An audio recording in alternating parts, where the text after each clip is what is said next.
Planet Mitch from platinum5d.com with another exciting report.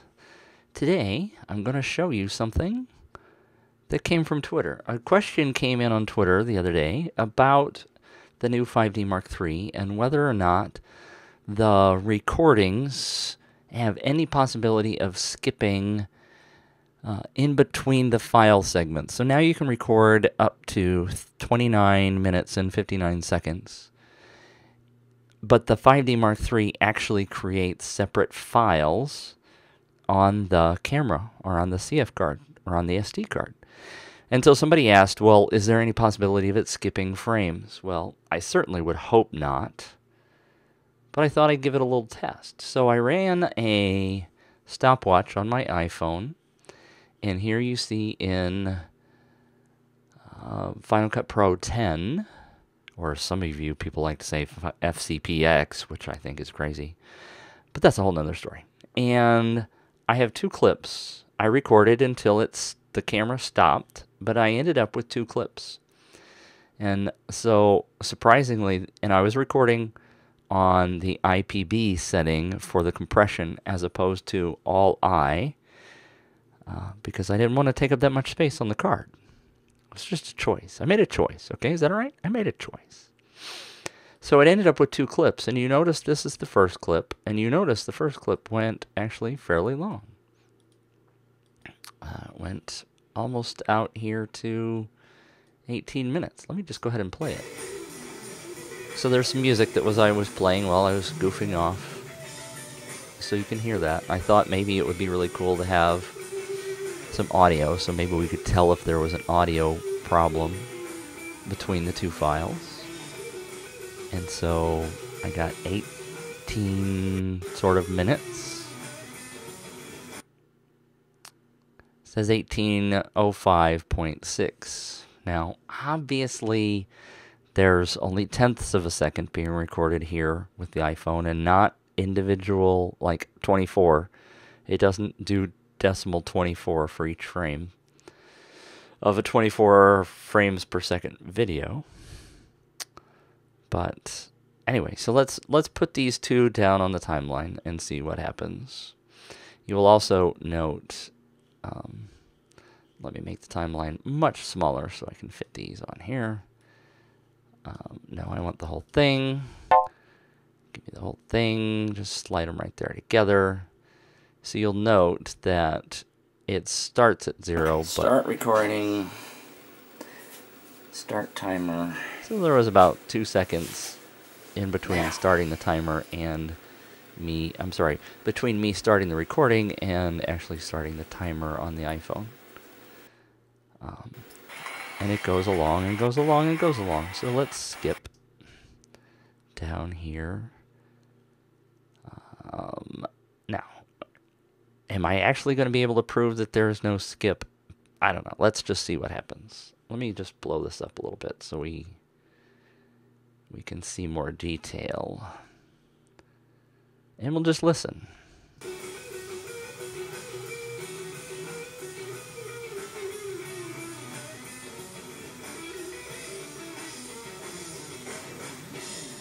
I didn't see any difference between the two clips. While I was recording, you'll see that my iPhone says up here at the top that it was recording. And you see these two microphones here. I was using the cool little device that I bought called the Fostex, that's Fostex, AR-4i, which is an audio interface for the iPhone 4. And you can look that up on the internet, but there's two additional microphones. And so what I did while I was doing this was that I recorded an audio track throughout the whole thing. And the 5D Mark III clips were recorded with the Rode microphone. Well, actually, let me back up. The first 5 minutes was recorded with the internal mono mic. And then from 5 minutes on out, I was using the brand new Rode Stereo Video Mic Pro, which the folks from Rode graciously sent me to test out.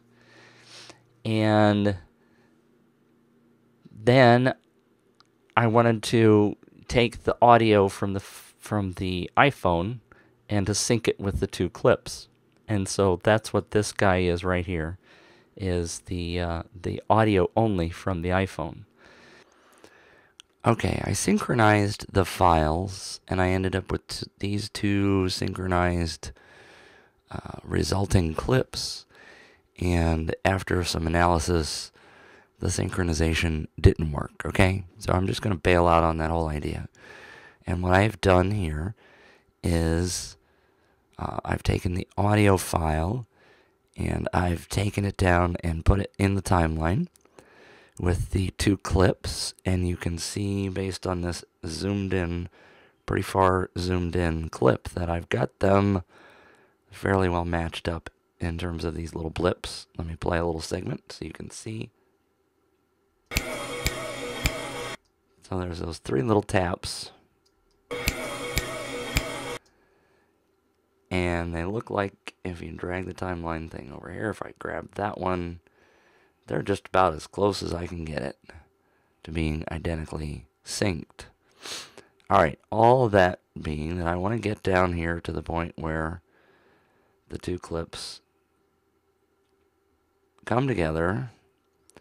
So we should see or hear no difference in audio. I'm going to zoom out just a little bit.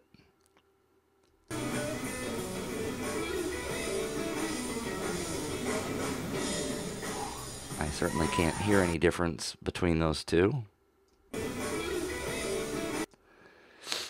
So let's see if we can find a clap or a sync sound and see if they're any different farther out here.